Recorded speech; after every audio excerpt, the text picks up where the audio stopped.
Salut les sondiers, salut les sondières, c'est Blast qui vous parle depuis la Belgique.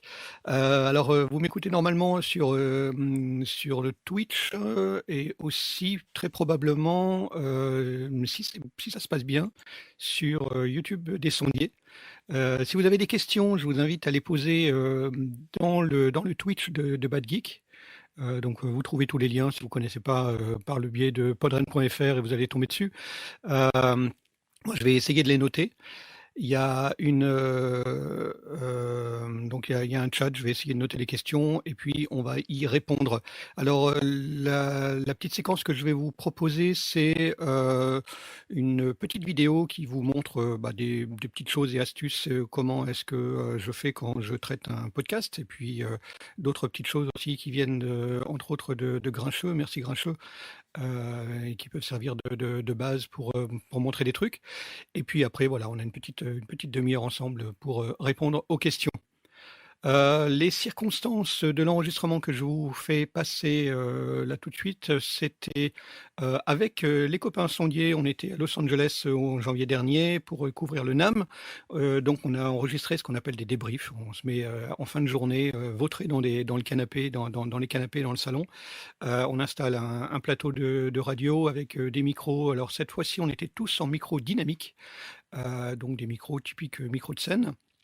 Et puis voilà, on lance l'enregistreur, c'est dans un Zoom H6, chacun en multipiste. Et puis après la nuit, après les quelques heures de nuit, je faisais le montage et c'était publié dans la foulée. Donc voilà, vous allez avoir directement un petit bout de la session complète. Voilà, j'ai rien d'autre de spécial à dire. Donc si on veut envoyer la vidéo, bah c'est parti. Avec un enregistrement qu'on a fait dans notre salon. On est 4 personnes. On est installés tranquillement dans les canapés ou sur une chaise, avec au centre l'enregistreur, un ampli casque. On a chacun nos casques et on s'entend tous les 4.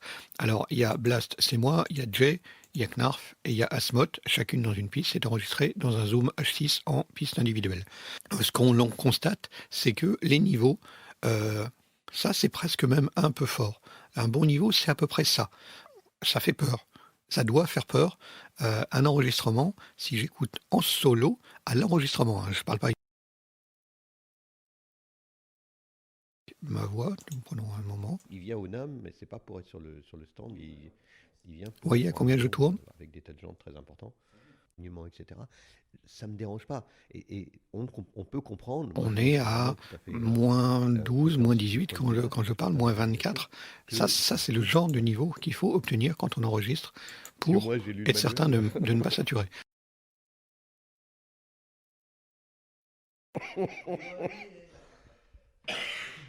Me fais pas tousser. Voilà. Euh, Ça permet de rire sans saturer, ça permet de faire des tas de choses sans saturer, et vous allez voir, le bruit de fond final, il n'y aura aucun problème. Si j'en écoute un autre, là, ici, c'est un peu plus fort. N'importe quel autre stand, quoi. Il y a un accueil, donc je vais voir la dame qui est très gentille, je dis bonjour, voilà, je lui explique. Tourne à moins On est 18, sondier. si on écoute Knarf. Qui connaît rien, mais qui croit qu'il connaît et tout. Puis là, il fait Wallo, hein. On arrive sur le stand. Derrière, les gens du marketing et des Voilà, ventes. moins 24 aussi, à peu près. Et puis Jay, il est plus faible, quand on a fait les balances, il était plus proche de son micro, puis après il s'en est un petit peu éloigné. Non. De 25%, ouais. Ah, il est plus faible. Alors, ce qu'on va faire, la première chose qu'on va faire, parce que évidemment dans le salon, j'ai fait les niveaux assez rapidement, en demandant de parler fort dans les micros, et puis après, on sait que ça s'affine toujours un petit peu. Donc je surveillais du coin de l'œil au cas où ce serait trop fort, ça n'a jamais été le cas ici. Mais ici, on se rend compte que les niveaux sont pas totalement affinés. Alors, on a ici un petit bouton de volume, alors on pourrait le faire sur la piste aussi, on a un petit bouton de volume qui permet de donner du niveau et un petit peu d'équilibrer, on pourrait dire tiens, Asmoth il est un peu fort. Encore une fois, on va pas chercher à monter très très fort le niveau là tout de suite, on va juste essayer d'équilibrer de manière à ce que les voix soient à peu près cohérentes l'une avec l'autre. Alors, Ici, on peut le faire avec ce bouton de volume ou avec le bouton de la piste de volume aussi, ça fonctionnerait très bien. Et je vais pas le faire comme ça, je vais utiliser un petit plugin interne à Reaper, tout simple, qui va me permettre de faire du gain staging.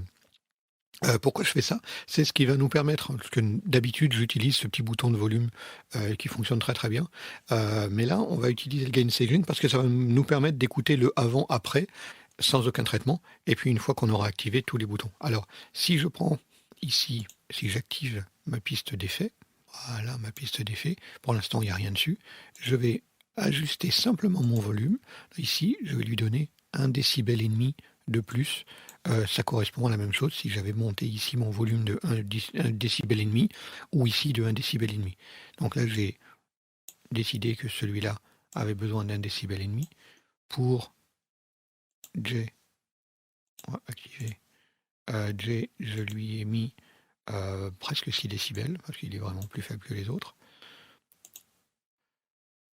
Pour Knarf, on a 1,5 décibel aussi, à peu près le même niveau que moi. Et puis, pour Asmoth, on n'a pas. Voilà. Je me suis basé sur le niveau d'Asmoth qui ne sature jamais, donc qui va me servir de référence. Ensuite, moi, j'ai calé Knarf à 1 décibel au-dessus pour pouvoir atteindre Asmoth. J'ai calé J à 6 décibels, presque 5,7 ici, pour que ce soit calé. Et puis après, on va pouvoir écouter si c'est bien équilibré tout ça. Alors, écoutons les choses. On a déjà rencontré quelques pointures de ce genre-là. Je pense à qui en particulier? Quelqu'un qui le rencontre et qui... Il se passe tellement de trucs qu'on a du mal à s'en rappeler. Ouais, surtout la chronologie qui est compliquée. Qu'est-ce que vous en tirez ça, On a été chez Blue Microphones. On a été chez Blue Microphones. Il est un petit peu faible encore, Jay. On peut lui remettre encore une petite... non, c'est pas grave. Ah oui, ils sont On peut lui sympas, remettre ça. quand même un petit peu de volume. Sympa. Bon, ça fait beaucoup. On va lui mettre 7. C'était aujourd'hui le Motor Synth. Ah oui. Parce que Roswell, on n'est pas allé les voir l'année dernière. Ensuite, bon, évidemment, c'est pas encore fini. La chose suivante que l'on va faire, là, je vais me concentrer sur une seule piste, ça va suffire. Ah oui, une autre chose qui peut être intéressante, c'est que on va se dire, du coup, c'est difficile d'aller repérer les moments où on parle, etc. Alors, il y a la possibilité de faire un petit zoom vertical des pistes dans Reaper. Il suffit simplement de faire Shift et le plus du pavé numérique, et on augmente la taille des pics qui s'affichent, mais c'est uniquement visuel, ça ne change rien au volume. On n'a pas changé le volume, on a juste simplement zoomé verticalement, histoire de rendre les choses un petit peu plus visibles et de repérer quand on a du bruit de fond ou de la repisse. En réalité, ça, c'est la repisse du micro de Knarf dans mon micro. Et puis on repère plus facilement quand les gens parlent. Donc maintenant, je vais me concentrer sur une piste unique, et je vais appliquer les effets qui vont être à peu près les mêmes pour mes camarades. Alors, prenons ici un extrait où je parle. Sur un petit truc hyper léger, il y a Tom qui porte une... Alors ici, je parle doucement, puis après je parle plus fort. Faire une interview, il y a quelqu'un qui shoot et pendant que lui fait l'interview. Voilà, il a dit random camera guy, il appelle ça. Il prend quelqu'un. C'est son jeu. Voilà. Si je solote, on va juste entendre ma voix à moi tout seul. C'est très marrant. Il y a toujours... Quand on le voit faire une interview, il y a quelqu'un qui shoot et pendant que lui fait l'interview, mais c'est jamais la même personne. Il prend... Vous avez entendu le random camera guy, il apparaît juste là-dedans. Il prend... C'est quand Knarf parle. Camera guy, il appelle ça. Et ça, ça va se nettoyer aussi. Alors, la première chose qu'on va faire, c'est de poser un coupe bas ou un passe haut. C'est la même chose. Le principe, c'est de supprimer tous les infragraves qui ne servent absolument à rien, à part qu'elles contiennent l'énergie, le bruit de fond, le chauffage central qu'on avait dans la pièce, les remontées, les frottements sur le micro, etc. Tout ça, c'est des choses qui ne sont pas dans la voix et qui sont en train de nous polluer. Tout enregistrement de voix, que ce soit de la voix chantée, que ce soit de la voix parlée, il faut toujours poser un coup bas. On ne pose pas de coup bas si c'est pour un instrument qui va chercher dans les graves, mais pour tout le reste, on va poser un coup bas parce qu'il n'y a rien d'intéressant dans cette partie-là. Une fois que j'ai posé coup bas, on va sentir très peu la différence, mais on a un petit peu nettoyé. Et quand on a 4 pistes comme ici, ou 20 pistes quand c'est un morceau de musique, eh ben, ça fait vite la différence. Oh, il y a toujours... Quand on le voit faire une On interview, voit il y a ici que quelqu'un qui j'ai shoot, et pendant un petit que peu de lui fait proximité de micro qui fait va être l'interview, maîtrisée. mais c'est jamais la même personne. Il prend Là, j'ai les fréquences quelqu'un. fondamentales de ma voix. Là, j'ai les fréquences harmoniques de ma voix. Reprenons un morceau ici. Non, mais il fait ça en général avec les gens du stand, quoi. Voilà, donc j'ai pas touché à ma voix, hein. Le reste est parfaitement plat. J'ai juste simplement supprimé une partie qui n'est pas intéressante et qui contient pas du tout de voix et donc on peut sans aucun problème nettoyer. J'ai fait ça sur les 4 pistes voix. Qu'est-ce que j'ai fait ensuite? J'ai posé un gate. Alors le gate, c'est un système qui va me permettre de dire, là ici, avec ce threshold de moins 39,1, quand je suis en dessous d'un certain seuil, tu coupes le micro, et quand je suis au-dessus, tu l'ouvres. Avec des critères ici, une attaque très rapide. Donc dès que tu passes au-dessus de 39,1, tu ouvres le micro, et quand tu repasses en dessous, si c'est temporaire de moins de 200 millisecondes, c'est pour entre les syllabes, eh ben, tu gardes le micro ouvert, parce que sinon ça fait des effets de ouvert-fermé qui sont assez désagréables. Et puis quand j'arrête de parler, au bout de 300 millisecondes, on sait que j'ai arrêté ma phrase ou mon expression, et donc on va couper tout doucement. Voilà ce que ça nous donne ici sur cet exemple-là. Oui. On va voir le C'est gate marrant, qui s'active il y a ici. toujours- Là, je suis au-dessus. Quand on le voit faire une interview, il y a quelqu'un qui shoot et pendant que lui fait l'interview, mais c'est jamais la même personne. Il prend, il prend quelqu'un. Et tac, on passe en dessous, et là, j'ai coupé le micro. Ouais. Et je reparle, et là, de nouveau, j'ai coupé le micro. Toute cette partie-là, du coup, a disparu, alors que si je ne l'avais pas,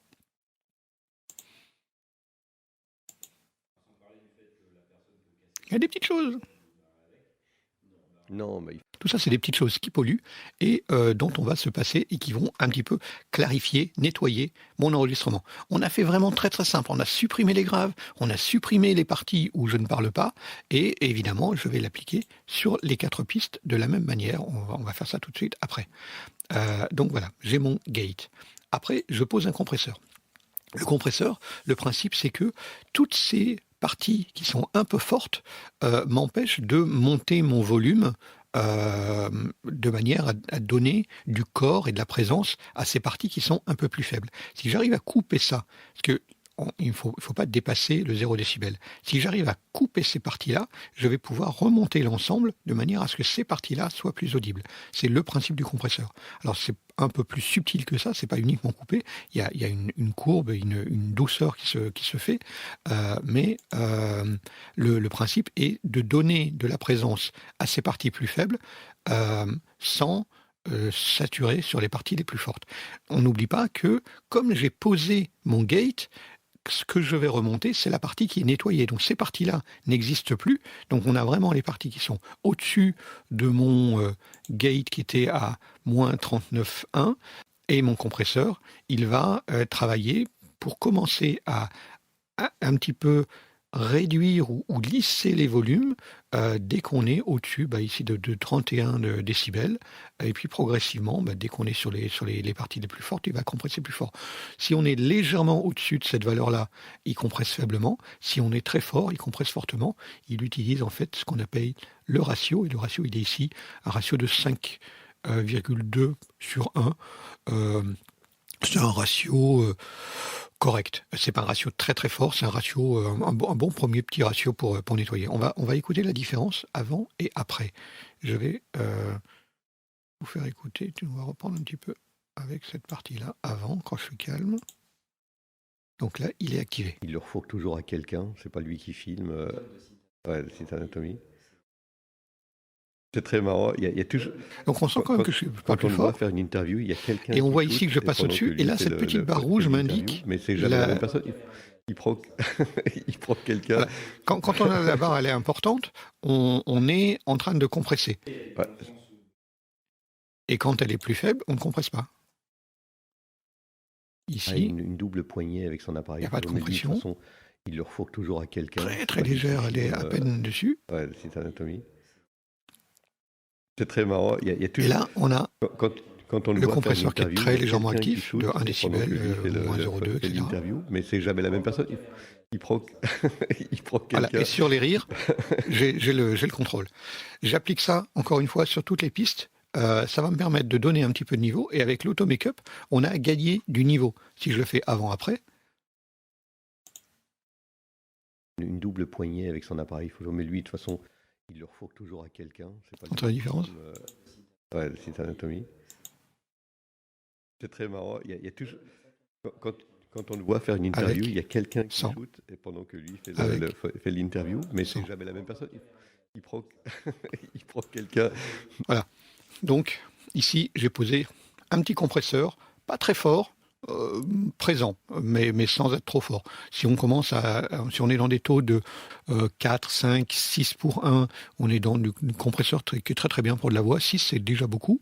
Et après, quand on est dans des compressions de l'ordre de 10, 12 et plus pour 1, c'est une compression qui est vraiment beaucoup plus violente. On va utiliser ça sur des batteries, sur des choses comme ça. Mais pour de la voix, on va rarement aller dans des niveaux aussi forts. Et si on avait vraiment besoin de compresser très très fortement, il vaudrait mieux poser 2 compresseurs l'un après l'autre, un premier qui commencerait à lisser et puis un deuxième qui passerait derrière pour terminer le travail, qui serait beaucoup plus efficace. Derrière, qu'est-ce que je vais utiliser? Je vais utiliser Loudmax, et Loudmax, c'est juste un petit logiciel VST gratuit que j'aime bien utiliser parce que c'est un compresseur limiteur. Ça me permet de donner à la fois du niveau, mais là je l'utilise pas, je suis à 0,5 comme vous voyez sur le threshold et sur l'output. C'est juste pour m'assurer que jamais je ne vais saturer plus que, mon niveau, s'il dépasse, une fois fini, 0,5 décibels, eh bien, il coupe, il tranche, il rabote. Alors, il anticipe un petit peu, ce qui fait que j'aime bien Loudmax parce qu'il est assez propre, il me permet de faire c'est un limiteur que j'aime bien, qui fonctionne très très bien. Je vous montre où est-ce qu'on le trouve. Il est ici. Loudmax.blogspot.com, c'est tout à fait gratuit et ça fonctionne très très bien. Franchement, mettez ça dans votre équipement et posez-le, là ici, en traitement final de ma voix, histoire de raboter parce que j'ai pas été très très violent sur mon compresseur et je ne veux pas qu'il soit trop dans le chemin. Donc je n'ai pas activé le limiteur, je pose un limiteur à part qui me permet de m'assurer que je ne vais jamais saturer. Voilà, donc ça c'est l'ensemble des traitements que j'ai fait sur ma voix et on peut faire une écoute avant-après si on en a envie, on va le faire directement ici. Là c'est sans et là c'est avec. Pareil, une double poignée avec son appareil photo, mais lui, de toute façon, il le refourgue toujours à quelqu'un. C'est pas lui qui filme. Ouais, le site Anatomie. Là c'est sans. C'est très marrant. Il y a toujours, quand on le voit faire une interview, il y a quelqu'un qui shoot et pendant que lui fait l'interview, mais c'est jamais la même personne. Voilà, alors on n'oublie pas que j'ai mis de la compression, mais normalement sur cette partie-là, j'espère, on va le tester tout de suite. Ici, j'ai du son, un petit peu, et ici j'en ai plus. Donc ma compression ne s'applique bel et bien que quand j'ai mon gate qui est actif. L'ordre des traitements, pour moi, a son importance, en tout cas pour la voix. Je commence par supprimer les graves parce que je ne veux pas qu'elles soient compressées ou qu'elles interfèrent dans la suite. Donc je commence par supprimer les infragraves. Ensuite, je pose mon gate pour supprimer les parties qui ne m'intéressent pas. Ensuite, je pose mon compresseur et pour finir, je pose mon limiteur pour m'assurer que je n'ai pas saturé. Avec cet ordre-là, je suis sûr que ma voix, elle est bien mise en avant et pour autant, je n'ai pas de saturation. Donc, j'ai appliqué ça sur les 4 pistes que j'avais. Ici, on va du coup les activer pour le camarade Jay. Ici, on va les activer pour Knarf. EQ, Gate, compresseur. Et ici, Tom. Alors le compresseur n'est pas toujours réglé avec les mêmes niveaux. Je les ai adaptés évidemment en fonction des uns et des autres. Maintenant, on a nos 4 pistes individuelles qui vont être sommées ensemble. Écoutons ça. Je n'ai toujours pas d'actif ni sur mon bus voix ni sur mon master. Prenons un extrait où nous rions. C'est ici, voilà, parce que c'est les moments les plus intéressants, c'est les moments que je ne veux pas saturer. Donc je veux qu'on entende bien les voix de tout le monde, on va le vérifier, mais je veux aussi qu'on ne sature pas. Alors là, écoutons cette partie-là. C'est con, quoi.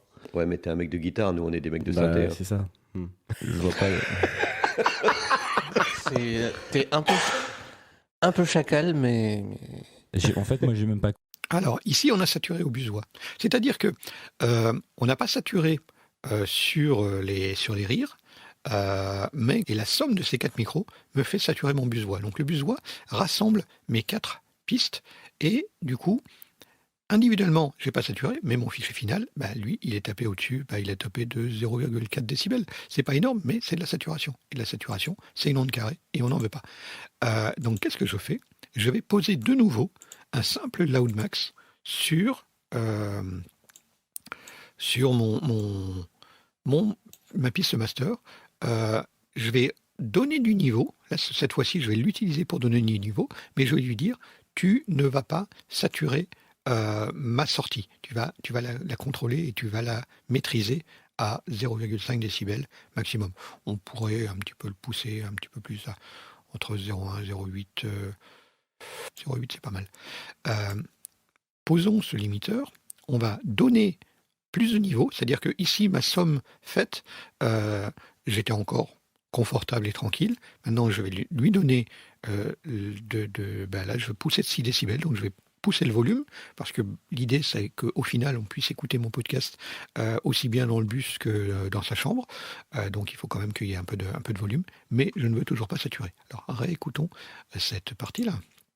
C'est con, quoi. Ouais, mais t'es un mec de guitare, nous on est des mecs de synthé. C'est ça. Je vois pas. t'es un peu chacal, mais Alors, je vais le repasser pour vous faire découvrir des choses. D'une part, on n'a plus saturé.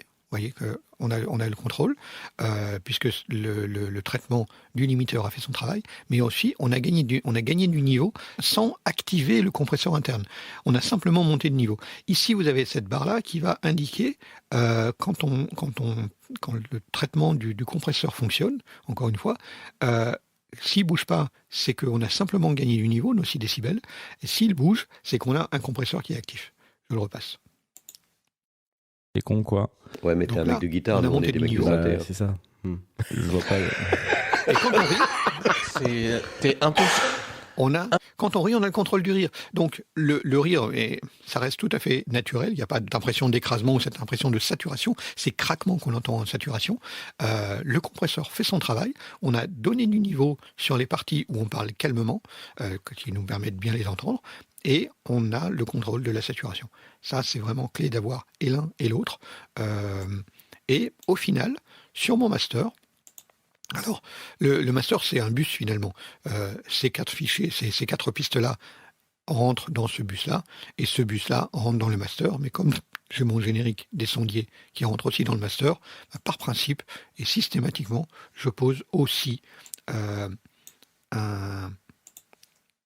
un loud max. Donc, comme je vous dis, j'aime beaucoup le loud max, qui va me limiter mon output, qui va simplement m'assurer que le fichier final et résultant ne dépassera pas 0,8 décibels, ce qui fera que quand je vais l'exporter en MP3, le MP3 rajoute des petites choses, des petits artefacts. Donc il ne faut pas faire une limitation à 0 décibels, parce que si on fait ça, le MP3, lui, risque de saturer numériquement sur des parties, parce que l'effet de compression numérique de MP3 peut rajouter des petits bouts de fréquence ici et là, et donc pourrait se faire saturer.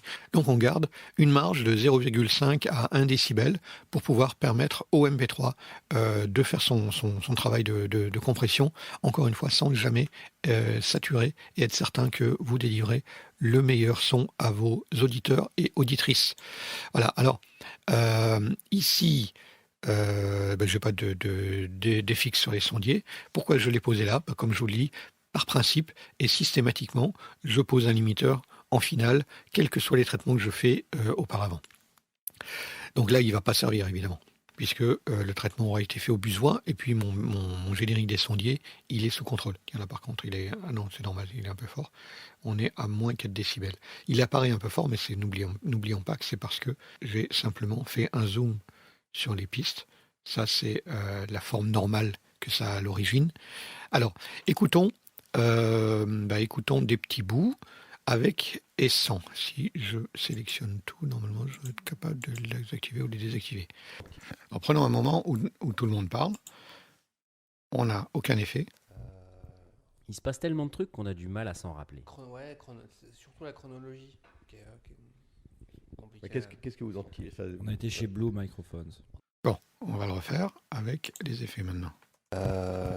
Il se passe tellement de trucs qu'on a du mal à s'en rappeler. C'est surtout la chronologie qui est compliquée. Qu'est-ce que vous en tirez ça? On a été chez Blue Microphones. Voilà. On peut écouter d'autres moments. Ces gens qui se mettent finalement à notre niveau et qui connaissent pas, donc probablement, oui. Strymon par exemple, où il y a. Je sais que tu vas faire de belles vidéos. Knarf, ça me. Très très efficace parce qu'on est très très vite n'importe quelle application. Et du coup, voilà, il n'y a vraiment pas besoin de faire plus que ça. C'est super simple. On a simplement, je le rappelle, posé, je reprends la piste, gérer les volumes pour aligner les pistes entre elles. Poser un coupe bas pour supprimer les infragraves. Poser un gate pour supprimer les silences, enfin pour mettre à zéro le micro quand on est dans les silences.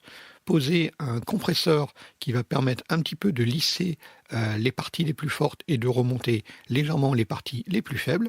Un Loud Max qui nous permet de vérifier qu'on ne va jamais saturer au niveau de la piste. Au niveau de mon bus voix, je le ressors, c'est celui-ci. Je donne le niveau final. Évidemment, ce niveau, là, il est de 6 décibels, mais il va dépendre de ce que je lui ai rentré. Donc, je vais affiner mon niveau de sortie, histoire d'obtenir le niveau que je veux, et que le compresseur ne fonctionne que très rarement, uniquement sur les parties, les rires, les choses un petit peu fortes ou quand on se parle les uns sur les autres, mais que le reste du temps, on est simplement gagné du volume avec très très peu de compression. Je ne l'utilise pas comme compresseur. Je pourrais poser un compresseur sur le bus master, un vrai compresseur plutôt que simplement le limiteur, si vraiment j'avais encore trop de disparité des parties beaucoup plus faibles et des parties beaucoup plus fortes, plus animées, je pourrais décider de poser un compresseur sur le bus voix. Ici, ça ne se justifie pas, on était relativement calme. Et puis, au final, sur mon master, un dernier limiteur qui me permet de m'assurer qu'au moment de l'export en MP3, je n'ai pas de petites pics de saturation qui viennent de se mettre dans mon chemin et écraser nos oreilles. Voilà. Maintenant, j'en ai terminé. C'était la partie simple quand on a un bon enregistrement. Alors, je vais vous montrer ici très rapidement un autre projet. On n'aura vraiment pas le temps de passer au travers. C'est Grincheux qui me l'a passé comme outil de référence pour pouvoir voir ce qu'on pouvait faire avec. Je ferai une session spéciale avec lui. La première chose que l'on constate par rapport à l'enregistrement que je vous ai présenté, c'est que là, je n'ai pas zoomé. Les niveaux sont vraiment les niveaux. Et ça, c'est trop fort. C'est trop fort parce que on va devoir avant toute chose, baisser les niveaux avant de pouvoir faire les traitements. Or, baisser les niveaux, ça va être trop tard si on a saturé. Et là, vous voyez ici, on a saturé. Et qu'est-ce que ça se traduit au final? C'est qu'ici, on a des ondes carrées. La pointe devrait aller plus bas et remonter, plus bas et remonter. Et ici, on a une saturation numérique. Et souvent, on a peur d'avoir trop de bruit de fond quand on remonte. C'était le cas avant, jadis, naguère, quand on avait des enregistrements analogiques qui avaient un niveau de bruit de fond assez élevé, ou quand on enregistrait en 16 bits. Quand aujourd'hui on enregistre en 24 bits, on n'a pas à avoir cette crainte. Cette saturation numérique, elle est intraitable. Il y a des systèmes qui vont permettre, ici on est sur une situation relativement faible, qui vont permettre de baisser de niveau et qui vont recalculer en fonction de l'arrivée et de l'arrivée et de la sortie de la courbe, qui vont interpréter ce qui se passe. Mais est-ce que la courbe elle est ronde? Est-ce qu'elle pique comme ça? Est-ce qu'elle fait comme ci, comme ça? On ne peut pas le deviner. L'information, elle est perdue. Donc ça, c'est trop fort.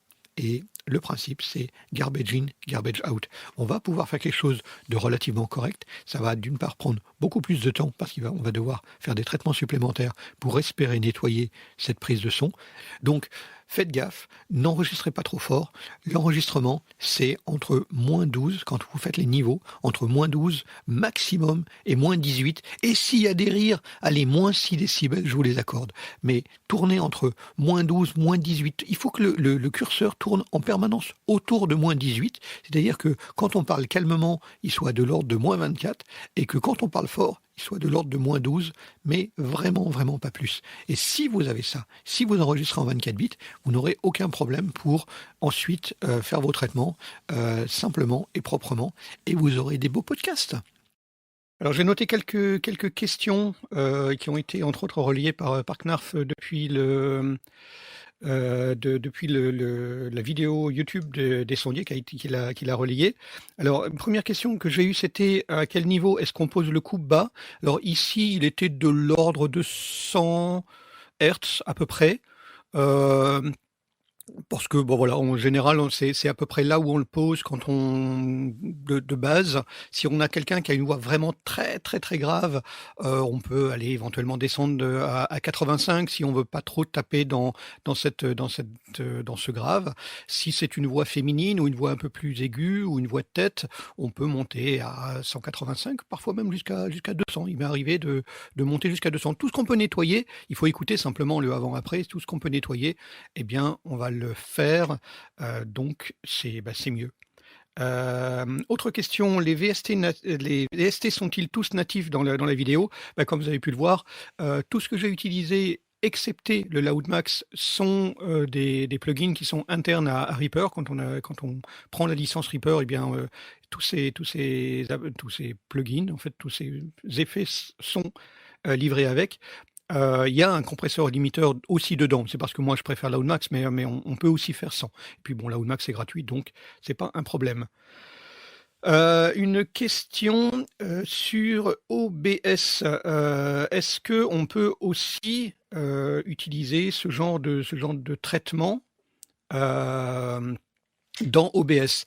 Alors, je suis pas un grand expert d'OBS, mais je crois me souvenir qu'il y a moyen dans la chaîne de son, donc la partie audio quand on prépare une scène, de mettre à l'intérieur des plugins, y compris des plugins VST. Donc la réponse est oui, il y en a probablement en natif, et puis il y en a très probablement que l'on peut installer aussi de manière tout à fait classique dans son OBS ou dans son environnement général et appelé au travers d'OBS. Et donc du coup, on peut, on me confirme, Kenton et Knarf confirment que on peut installer des VSL à voler, et donc ça fonctionne très bien. Et il confirme que ça peut vite pomper du pourcentage de processeur. En effet, évidemment, si on met beaucoup d'effets, forcément, c'est du traitement que l'on rajoute en plus. A-t-on besoin d'un DSR? La question est intéressante parce que là, je vais pas aborder la question des DSR, on aurait pu le mettre. A-t-on besoin d'un DSR pour les enregistrements de voix? Alors oui, éventuellement. Il y a des gens dont ça peut être le micro qui est très très sensible. Alors le DSR, qu'est-ce qu'il va faire? Il va supprimer ce qu'on appelle la sibilance, c'est les sons qui sifflent parfois et qui peuvent un petit peu vriller nos oreilles.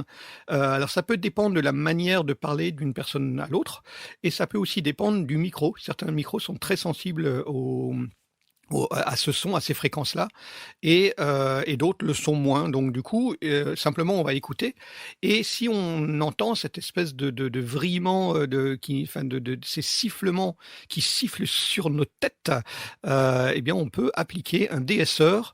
Alors un DSR, ça va être en fait un compresseur spécialisé qui va surveiller non pas tout le spectre comme le compresseur que je vous ai montré auparavant, mais qui va surveiller la région entre 5000, 6000, parfois 7000 Hertz, et qui est vraiment là où se trouve la sibilance, et donc qui va, quand on va passer au-dessus d'un certain seuil, exactement de la même manière, va baisser spécifiquement cette partie-là, et donc rendre le son plus audible. Alors oui, quand on entend de la sibilance, quand on a quelqu'un qui est enregistré et qui a de la sibilance, on peut poser un DSR. À ce moment-là, où est-ce qu'on va le mettre? Donc je vous rappelle qu'on commence par le coupe bas, ensuite le gate. Moi, personnellement, je le mettrai juste après. Une fois qu'on a nettoyé un petit peu ce qu'on veut, avant de faire la compression générale, on va appliquer le DSR. D'autres personnes vont le faire à l'inverse, ils vont poser le compresseur qui va renforcer en général cette sibilance, et s'ils entendent après la compression de la sibilance, ils vont poser le DSR après. Ça peut être une option. Moi, je préfère le faire avant, mais les deux fonctionnent très très bien. Quelles autres questions ai-je aussi? Ah oui, est-ce que c'est utile d'enregistrer en 32 bits float? Alors, la réponse est oui, à la condition d'avoir un enregistreur qui enregistre en 32 bits float. Des enregistreurs qui enregistrent en 32 bits float sont rares. Il y en a actuellement que 2 marques. Il y a Zoom, qui a le modèle Zoom F6, qui a la capacité d'enregistrer en 32 bits float. Et puis il y a Sound Devices, qui a sorti une série de Mixpre qui enregistre aussi en 32 bits float, mais tous les autres enregistreurs enregistrent, alors désormais tous les enregistreurs modernes enregistrent en 24 bits. Les enregistreurs plus anciens ne proposent que le 16. Alors avec le 16, on va être obligé peut-être de remonter un petit peu le niveau, enfin de faire un compromis entre le niveau, quand je vous dis tourner autour de moins 24, moins 18, moins 24. En 16, on va peut-être plutôt tourner autour de moins 12. En 24 bits, on peut se permettre de tourner aussi bas que ça. Et si on a un Zoom F6 ou si on a un Sound Devices qui enregistre en 32 bits float, c'est encore mieux, parce qu'à ce moment-là, le gain, on s'en fout. À partir du moment où vous allez entendre dans le casque du son, vous êtes certain que vous êtes capable de le faire, il ne va jamais saturer. Ça, c'est physique, c'est vraiment la manière de travailler, et il ne va jamais être trop bas. Donc, à partir du moment où vous entendez dans votre casque du son, ce sera bon. Donc voilà. Mais est-ce qu'on a besoin du 32 bits float? Il n'y a que guère que 2 marques et 2 ou 3 machines qui existent sur le marché, donc c'est peut-être encore un peu tôt pour le dire. Mais peut-être que plus tard, je vous dirai, comme je vous dis aujourd'hui, enregistrer en 24 bits systématiquement. Peut-être que je vous dirai un jour, enregistrer en 32 bits float systématiquement, parce que vous vous garantissez de ne pas avoir du tout de problème. Alors qu'est-ce qu'on a? Est-ce qu'on a d'autres questions que j'aurais zappées entre-temps? Je surveille, je remonte. Je comprends, quand tu mises, quand là, tu gardes toujours une marge de 5 à 10. Quand je sonorise n'importe quel groupe, mon main est à moins 5 dB. Ouais, on essaye de garder une marge. Alors après, il faut aussi faire attention quand les décibels ne sont pas toujours les mêmes décibels. Quand on travaille à l'intérieur de l'ordinateur, dans le système, ce qu'on appelle les décibels que l'on voit sont des décibels dits full scale. Et quand on travaille en analogique, donc sur d'anciennes consoles analogiques, le 0 dB peut aller un petit peu au-dessus, parce que c'est un dB, c'est pas les mêmes dB, quoi. C'est aussi une mesure qui est logarithmique, mais c'est pas les mêmes, et ils sont pas étalonnés au même endroit. Donc c'est pour ça que si vous regardez quelqu'un qui mixe avec une console analogique, vous allez voir que parfois le signal va au-dessus de 0 dB. Si la console est de bonne qualité, il peut se permettre de passer au-dessus de 0 dB, mais c'est pas les mêmes. En numérique, ça, on ne peut absolument pas le faire. C'est interdit. Et, au pire, poser un limiteur, poser un compresseur, mais on préfère maîtriser une certaine saturation. Si on veut enregistrer des instruments de musique qui saturent, si on veut faire ce genre de choses, on peut créer une saturation, mais on va créer une saturation analogique où on va l'émuler, mais on ne veut pas d'onde carrée. Ça, je refuse. Je refuse. Voilà. Est-ce que j'ai d'autres questions? Est-ce qu'on pourra trouver le replay à ce tuto? La réponse est oui, on va s'arranger pour qu'il soit disponible un peu partout au travers des replays de Podren, mais aussi sur la chaîne des sondiers.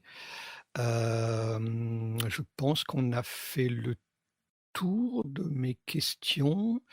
Reaper, oui, on a eu des questions sur Reaper. Alors Reaper, vous pouvez l'essayer complètement gratuitement gratuitement pendant 60 jours, d'une manière générale.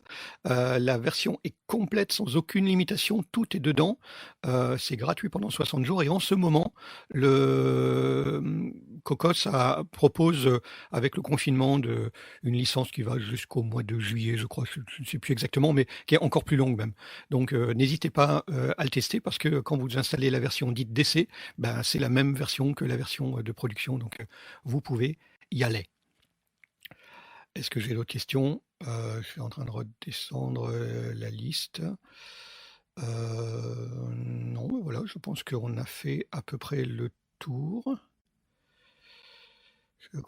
Alors, Mathieu, je comprends, enregistrer à moins 18, mais le signal n'étant pas fort, comment s'entendre assez pendant l'enregistrement? C'est potentiellement un problème. Effectivement, dans le casque, on est parfois un petit peu gêné parce que justement, on a essayé d'enregistrer le moins fort possible et que dans le casque, on ne l'entend pas bien. Surtout quand on a un casque avec une forte impédance, le son a du mal un petit peu à passer. Alors, spécialement dans la salle où on était avec les copains sondiers, on avait un ampli casque. Donc, en fait, en sortie de l'enregistreur, j'avais mis la sortie de l'enregistreur sur un ampli casque et chacun avait son casque et donc on pouvait régler son niveau. On avait un petit peu de gain. Oui, ça peut potentiellement être un souci quand on a un casque avec une grosse impédance et qu'on est juste en sortie d'enregistreur. Oui, c'est vrai. Et là, faut pousser le volume maximum ou bien utiliser un son. Alors j'ai un coup de téléphone qui. Je suis désolé de cette interruption de programme, mais voilà.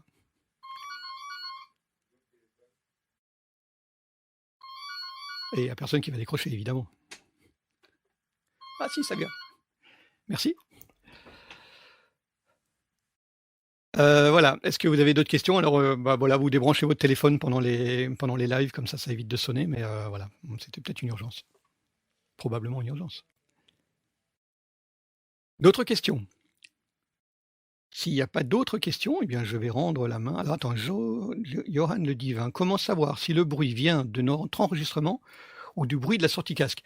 Ouais, là, c'est pareil. En réalité, la question ne se pose pas trop. Quand on enregistre, on vérifie les niveaux. On vérifie que la voix passe bien. Et s'il y a du bruit, il peut y avoir du bruit dans la pièce, il peut y avoir des tas de choses. Et ça, on n'a pas trop le choix. Mais si effectivement, si on pousse fort, on va pousser le bruit de fond. Si on pousse l'ampli casque, on va pousser le bruit de fond. Et donc, il va falloir comparer, vérifier, prendre un petit peu d'expérience. La première fois, peut-être qu'on se dira, oh là, d'où ça vient. Et puis après, avec un peu d'expérience, on sait ce qui est correct et de ce qui ne l'est pas. Alors, The Madcac dit oui, c'est utile de foutre toutes les voix dans un bus afin de faire un traitement global ou le master. Alors, moi, je préfère le mettre dans un bus parce que, comme vous avez pu le voir, j'ai posé une compression sur le bus voix. Mais on avait, entrant dans le bus master, il y avait les génériques de début et de fin. Et ces génériques-là sont des génériques qui ont été masterisés et qui ont directement un bon volume. Et je ne voulais pas repasser un coup de compression ou un coup de traitement sur ces génériques. Donc, je fais un bus voix qui rassemble l'ensemble de mes voix. Si j'avais des jingles ou des choses comme ça, je les mettrais en général à part, puisque ceux-là aussi peuvent être éventuellement traités par ailleurs, et avec des volumes qui peuvent être différents. Et puis le tout entre dans le master, et sur le master, je me contente de mettre un limiteur. On pourrait potentiellement mettre un petit coup de lissage, on pourrait faire des tas de choses en mastering, mais là, c'est du podcast, ça se justifie pas. Donc mon master général se contente d'avoir un limiteur qui, comme je vous l'ai dit, n'est pas actif, il est juste posé là, pour le principe, parce que je ne veux pas prendre le risque d'aller déborder à un moment donné parce que j'ai un petit coup de doigt de trop ou bien une petite chose qui déborde. Mais pour le reste, on doit rester vraiment dans mon traitement de voix qui se fait soit au niveau des pistes, soit au niveau du bus voix. On pourrait dire aussi que je peux ramener tous mes traitements au niveau du bus voix, mais comme mon compresseur, en réalité, je l'ai réglé de manière différente en fonction des voix que j'avais rentrées dedans, j'ai mis ça sur les pistes individuelles. Mais si on avait un traitement qui était rigoureusement le même sur l'ensemble des pistes, on pourrait amener ça au niveau du bus voix, ce qui nous permettrait de consommer un peu moins de CPU. Qu'est-ce que j'ai d'autre? Doit-on mettre plus fort le volume dB de la batterie plutôt que celui de la mélodie? Bon, c'est pas vraiment du podcast, je crois qu'on traitera ça dans une des émissions des sondiers. C'est un petit peu hors sujet ici. Et la réponse, c'est probablement non. Enfin, il n'y a pas de raison. Enfin, on met en avant ce qui est le plus important. Est-ce qu'on a des choses spécifiques à prendre en compte pour les enregistrements à distance sur Discord, par exemple? Alors, non, pas spécialement. Encore une fois, on va distinguer l'enregistrement de la diffusion finale. Ce qui se passe souvent quand on passe au travers d'un Discord ou d'un Mumble ou autre, c'est que ça va filtrer un petit peu pour arriver à faire passer de la bande passante. Donc, on va peut-être manquer un petit peu d'aigu, on va peut-être manquer un petit peu de corps à nos voix. On va avoir un effet un peu téléphonique et qui vont pas trop nous aimer. Dans ce cas-là, on peut éventuellement poser un exciteur, donc un système qui va créer qui va régénérer des harmoniques sur la voix. Ça pourrait aider un petit peu à donner un petit peu moins l'aspect téléphonique, mais c'est rare qu'on arrive à faire grand-chose. Et puis bon, voilà, c'est au téléphone, on doit l'accepter comme tel. Question de Baptiste Mourlon. Est-ce que l'on doit traiter différemment les microstatiques et les microdynamiques? Non. Les microdynamiques, par défaut, par essence, vont être plus à même de rejeter les bruits extérieurs, les bruits qui sont un peu plus loin de la capsule. Les microstatiques ont tendance à les capter, et à les capter même assez finement. La preuve, vous avez entendu le téléphone qui était à 4 mètres de là. Donc, on va peut-être régler les niveaux de manière différente. On va peut-être poser le coupe bas de manière légèrement différente, le rendre un petit peu plus drastique pour essayer de baisser au maximum ce qu'on appelle la repisse, donc le son d'un micro qui récupère le son d'un autre. Non, il n'y a pas trop de solutions, malheureusement. C'est comme ça. Voilà, si on travaille avec un micro statique, on va surtout s'arranger pour pas trop avoir de bruit. On va surtout s'arranger, si c'est un microcardioïde, de ne pas se mettre dans l'axe d'une autre personne qui parle, mais on va essayer de se mettre autour de la table, chacun à 45 degrés, ou là on était autour du canapé, plus ou moins à 45 degrés les uns les autres, ou à 90 degrés les uns les autres. 90 pour les Belges et les Suisses.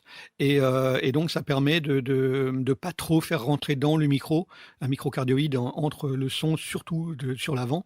Ne pas trop faire rentrer mais il y en aura toujours, hein, parce que le son voyage au travers de la pièce, donc ça va quand même rentrer dedans. Donc, non, je ne pense pas qu'on puisse vraiment faire de différence. Si je n'ai pas d'autres questions, on peut rendre la main. On peut se poser la question, peut-être, c'est une question que l'on ne m'a pas posée, mais qui peut avoir un intérêt pour des gens qui veulent travailler avec Audacity ou avec d'autres logiciels. Alors Audacity, on peut faire exactement les mêmes traitements. La seule chose dont il va falloir tenir compte, c'est qu'ici dans Reaper, tous les traitements sont faits au moment de l'export. En fait, on les entend, ils sont générés en direct. La différence, c'est que si on est dans Audacity, on va les appliquer les uns après les autres. Donc, faut pas se tromper. Faut prendre un petit peu de temps pour bien affiner, parce que quand on applique un coupe bas, quand on applique un compresseur, on va le traiter sans. Enfin, la seule chose qu'on puisse faire pour revenir en arrière, c'est faire undo, quoi. Donc, on va être un petit peu plus délicat sur la manière de faire. Mais si on utilise Cubase ou d'autres logiciels, tous ces traitements-là, il n'y a rien d'extraordinaire qu'on a posé dessus. Donc ça, on va pouvoir le faire. Et alors, est-ce qu'on peut expliquer ce que c'est que l'impédance clairement? C'est la patate dont le casque a besoin. C'est un petit peu ça, oui. Là encore, c'est un petit peu différent, enfin, c'est un petit peu hors sujet, mais le principe de l'impédance, c'est la résistance que le casque ou que tout circuit de son, le microphone entre dans une carte son, il arrive avec une certaine impédance, la carte son doit avoir une certaine impédance, l'ampli casque sort avec une certaine impédance, et le casque résiste, comme c'est de la résistance. Alors on appelle ça impédance et non pas résistance, parce que c'est au travers de l'ensemble des fréquences. Je ne suis pas électronicien, je ne vais pas vous le détailler en détail, oui, je ne vais pas détailler tous les principes de fonctionnement, mais en gros, un casque qui a une forte impédance, il a besoin d'avoir un ampli casque qui soit un petit peu plus puissant pour être capable de le driver. Et puis un casque ou des oreillettes qui ont une impédance légère de 32 ohms ou de 80 ohms va être les membranes vont bouger plus facilement et donc on aura moins de problèmes pour écouter. Donc d'ailleurs, ça peut être une des réponses que l'on peut donner si on veut pouvoir enregistrer dans les meilleures conditions possibles, peut-être, et qu'on n'a pas d'ampli casque, peut-être que utiliser un casque qui délivre, qui a besoin de 32 ohms ou une impédance de 32 ou de 80 sera plus indiqué qu'un gros casque de studio qui fait 250, parce que là, évidemment, il va falloir le driver de manière plus puissante. Voilà.